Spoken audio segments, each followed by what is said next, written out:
If there's two people standing in front of me and one of them truly has a mind that will not be moved and the other one could be changed, I can't tell which one's which, and I'm not necessarily sure that it's true that neither of them can change their mind.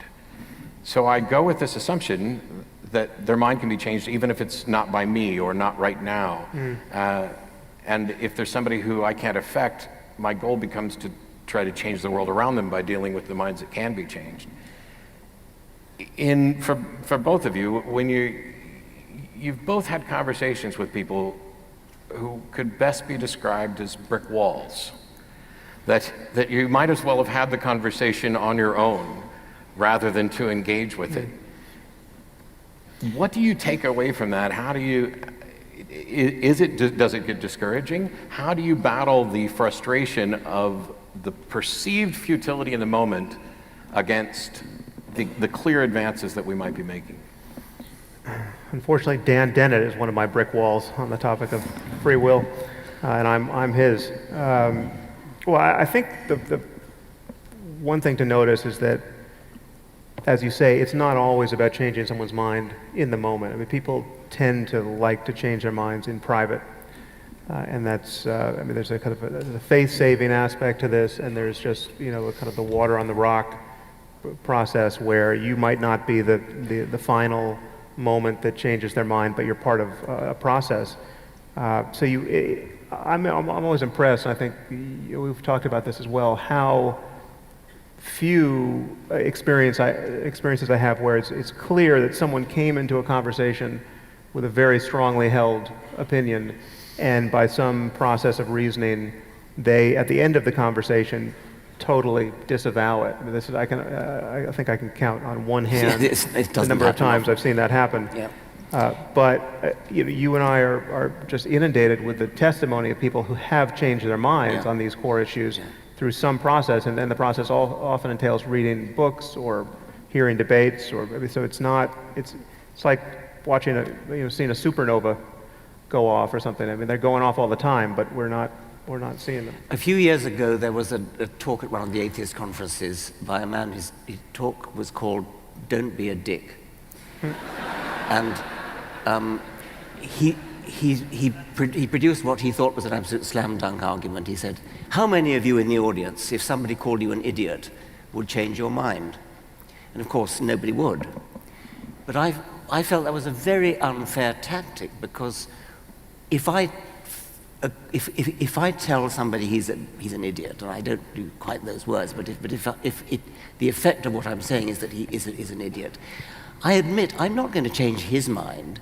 But if there are a lot of other people listening in, say it's a radio audience, I mean, you've probably done by now, you've done things where you're talking to one person who probably is an idiot, and yet you know that there are hundreds, thousands of people in the radio audience listening in. Yep. You haven't changed the mind of the idiot, but you've probably changed the minds of all the other people who are listening at the same time. And so this is...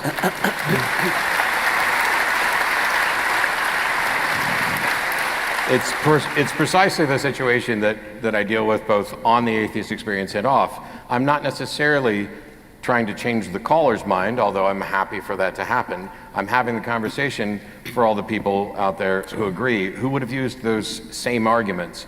Because we know that on some occasions, if you can be shown to be wrong, people will sometimes double down, especially if they've made a public profession on behalf of something. This just becomes flat denial. But we also know that through, I don't want to go down the mirror neuron route because you'll probably correct me, but at least with respect to empathy, if you see someone presenting your arguments and they are humiliating themselves, not just, I'm not necessarily humiliating, they're humiliating themselves, this affects that individual who's watching in a way almost as if it had happened to them, and that yet they have the safety of not having been unpublicly humiliated. Yeah, I might be wired differently here, but I have a different reaction to being called an idiot. If there's I don't think you're ever called an idiot. So. No. I mean, well, virtually so. If I guess the source is relevant, but if the source is someone who you find credible on other topics, and that source tells you you're wrong on topic X, that becomes very interesting to me. You know, if Steve Pinker calls me an idiot, I'm very interested. And the offense really has nothing to do with it at that point. So it's more of a sourcing issue, because the people who tend to call you an idiot are usually disconfirm their authority. When I was an undergraduate, I read The Phenomenon of Man by Pierre Teilhard de Chardin, and I was completely taken in by it. I thought it was wonderful. And then I read Peter Medawar review of this book. It's the finest negative book review ever written. Read it. And I finished this review and I said, I'm an idiot. I was completely fooled by that moment of awakening. I've talked before, it's not so much being wrong that affects people, because you think you're right. So it's not like anything to feel that you're wrong. It's the discovery that you're wrong that is sort of the testament of your character. Because for me, finding out that I was wrong is joyous, not that I was wrong, but that I don't have to continue being wrong, that I've made this actual discovery. And there are people who will write in and will say, oh, Matt's wonderful on religion, but terrible on topic X. And without too much exaggeration, I could probably pull up 100 emails, and all of them disagree on what X is. Matt's right about everything except X. I want to get all of them together in a room so they can argue with each other, because every one of those X's is covered by somebody else. You might be wrong about everything. I am. That's compatible with the data. At least I can't show that I'm not. It's interesting psychologically that we all have this experience of being proven wrong, and that's interesting. But I'm more interested in what we do with this sneaking feeling that we might be wrong. I mean, that's psychologically and culturally, that is a far more well-subscribed state of mind, and it's, I think, very consequential.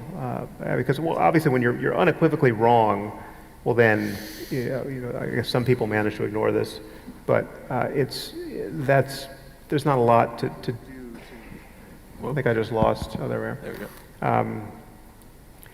But most of us, most of the time, live with opinions that are not so well vetted, and I think it's good to be skeptical of thoughts that come out of your mouth or hit the page, or you find yourself affirming, which